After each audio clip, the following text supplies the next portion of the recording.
everybody, and welcome back to another exciting episode of 52-Week Movie Challenge. I'm your host, Jonathan Moody, and just as we've been doing, we've been reading this book, 52-Week Movie Challenge, and it's been giving me ideas of what to watch next. And so this week was week 26, which was a film that features an illness. So I chose, as you can see behind me, and as you know from the title and everything, that this is The Big Sick, um, which is a film that I had not seen yet, but we'll get into that.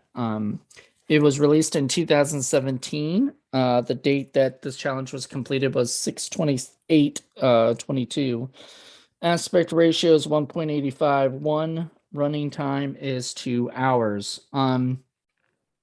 Genre is comedy drama. It's rated R, starring Kamal Nanjiani. I'm probably butchering that. I'm sorry, Kamal. Zoe Kazan, Holly Hunter, and Ray Romano. We'll get into a lot of those characters and everything. We'll get into a lot of stuff after all this is done.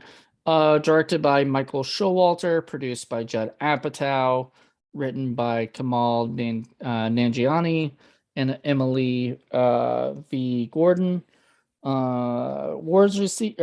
Music by Michael Andrews. Awards received was AFI Movie of the Year, Writer's Choice Award for Best Comedy, and DFCS Best Comedy Film.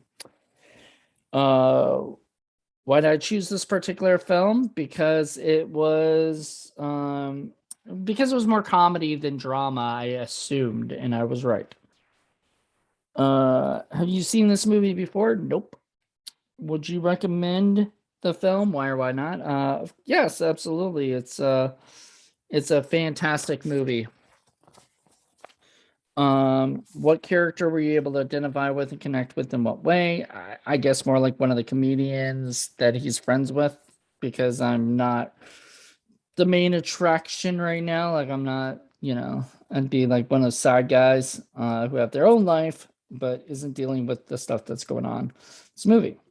Best line or memorable quote: "If I yelled out, 'You were amazing in bed,' would that be a heckle?" And then Kamal says, "Yes, a very accurate one." I thought that was a great quote. Were you surprised by the ending? What would you do differently? Not really, because I knew that they were married and that the real Emily was still alive. So I wouldn't do anything different. What is the illness featured in the film? It's called Still's disease. Is the illness one you were previously aware of or familiar with? If so, how? Nope, not familiar with it at all. And apparently it causes the body to get an infection, not realizing what the real problem was, and we'll get into that. After seeing the film, how do you think you'll react with someone who has this illness? It shouldn't change anyone's interaction with them at all. Anything else you'd like to add? Nope. Go watch it on Amazon Prime. So that was it. So yeah, as I said, I picked this movie because I was not familiar with I was not familiar with the story much. I knew it was based on a true story. I knew that it was both these two the characters. Emily, I think she changed her name. So the real girl is Emily Gordon, and this was like Emily's. It's also started with a G. So which was interesting that they, I guess, changed the last name, but kept kept the kept the first names. So I'm wondering if the parents were also actually named them, or they changed the name completely. Either way, I really love the parents. I didn't go into this expecting anything really. I didn't know. I know a lot of people have said that they love the movie, but and I've heard a lot of people praise it. However, I still just wasn't aware whether or not this was going to be my cup of tea or not. I'm really big fan of Judd Apatow, so usually whatever he puts out, I'm usually into. There's a couple of things like I think are funny, but they're not, hilarious. This reminded me a little bit. There's a TV show he did later called Crashing, and it sort of reminded me of that, like seeing the behind the scenes of what it's like to be a uh seeing what it's like to be a comedian. And you kind of get that feeling of like, how much it struggles, how, all this stuff. And so if this is actually true of what happened, basically Kamal, the storyline is that Kamal meets this girl, Emily, at one of his shows. They end up hooking up. Uh, they end up kind of falling in love. Then he is supposed to have an arranged marriage, and his family kind of disowns him.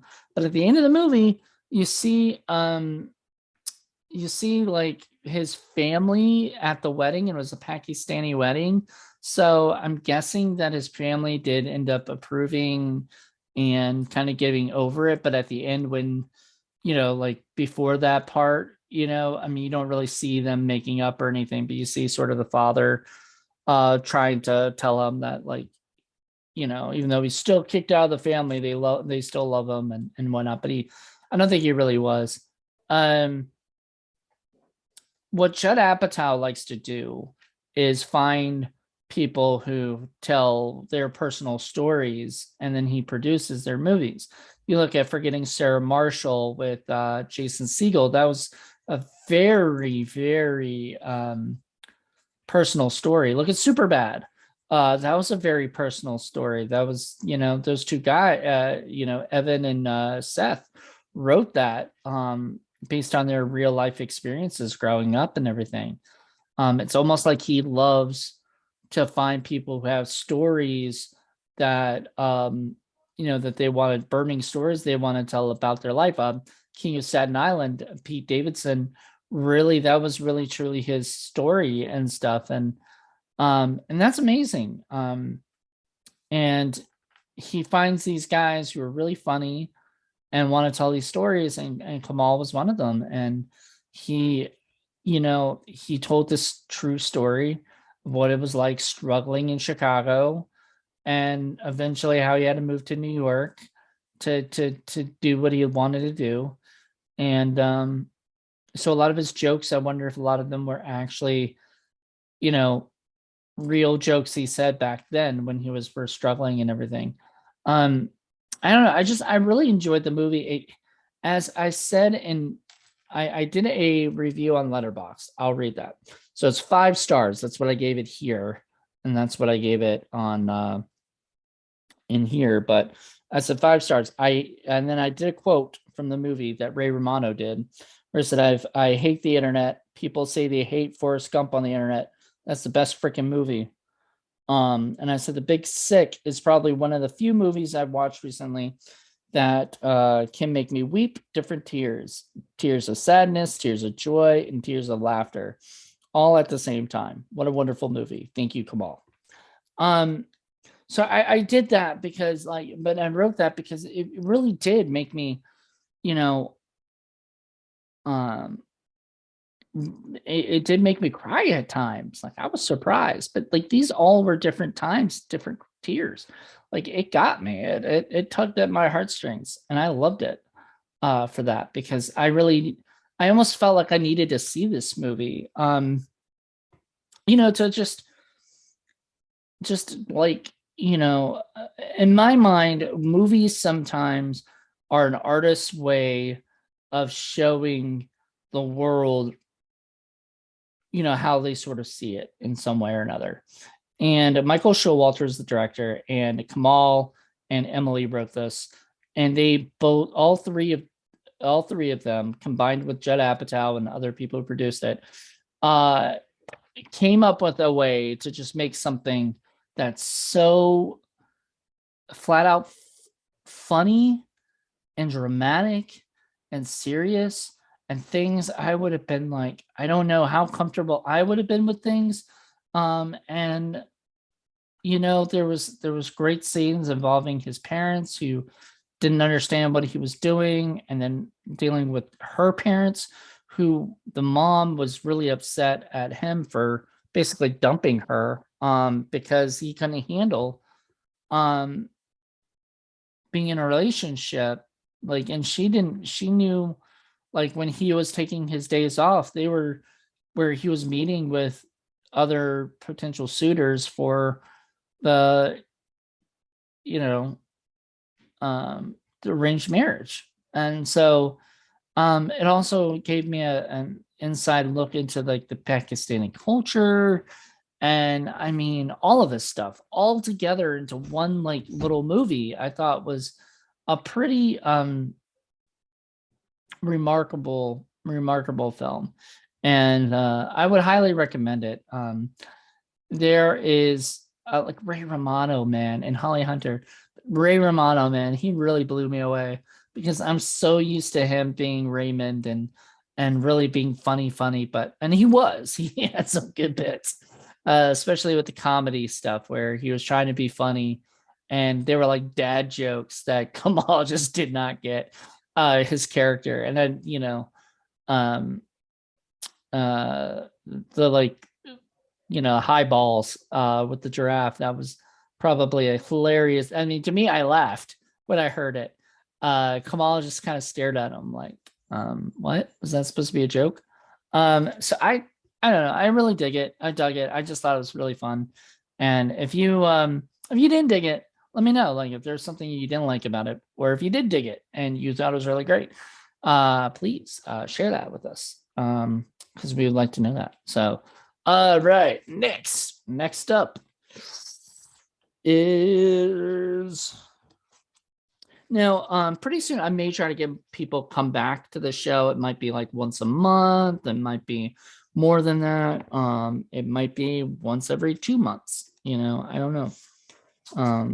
But I will be getting people, especially if I find something that somebody else wants to review with me. A film. All right, so challenge 26 completed. Challenge 27 is next week.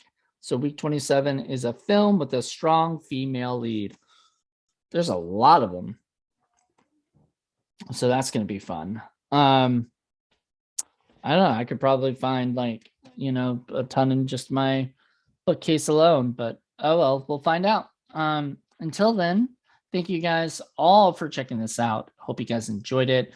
And if you have a suggestion, please let me know. I may not pick it, but it may be something suitable for another time or something too. I mean, we'll see. So if you have any ideas, let me know. I'm gonna be thinking of them, and next week you will see. So thank you guys for checking this out. Hope you enjoyed it, and until then, have a good one. Bye.